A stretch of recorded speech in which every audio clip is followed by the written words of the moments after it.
the players, we put real-time motion capture sensors on the golfer's body. So what this allows us to do is really several things. Just initially understand and get some numerical evidence to how the golfer actually moves in their golf swing in respect to things like segment movement, joint function, and how that connects back to then how coaches would rightly see what they see in terms of players' patterns or observations that players make in terms of their feels, and really how it then connects back to things like club delivery, ball flight and what have you. So there's many reasons why we do what we do in the session. For example, trying to maybe increase distance, improve ball connection, change ball flights, help the coaches understand why they see what they see.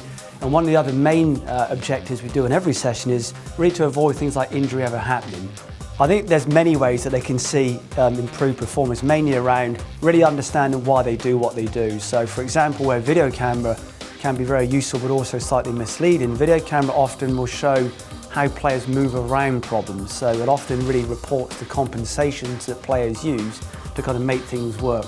What the motion capture system does is really help them understand why they do what they do. The biofeedback tone is as the golfer moves in real time, either into a position or away from a position the coach is trying to encourage, a real-time tone will signal to say, yes, you've moved into a nice place, or you've actually moved away from where we'd like you to be.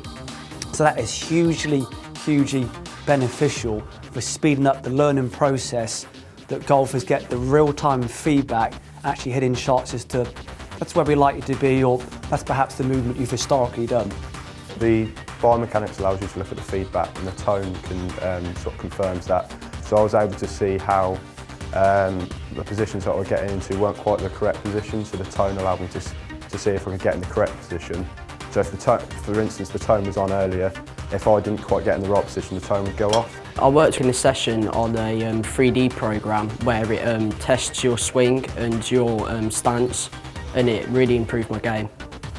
I think the session was really good, and I can't wait until the future because the session's going to help me loads, and I just want to get better and better at golf, which is what I love. Well, I'm actually delighted to be attached to the Coaching Academy at Staverton Park, and I'd be really intrigued certainly to get people's thoughts and feedback around really what the system is now helping them achieve with their ambitions, their objectives, to really help play better at golf. So it's an exciting time for the product, and I think it's hugely exciting for the Academy and their knowledge, but also then provide a much better coaching service and a very unique coaching service back to the clients and the members attached to Staverton Park.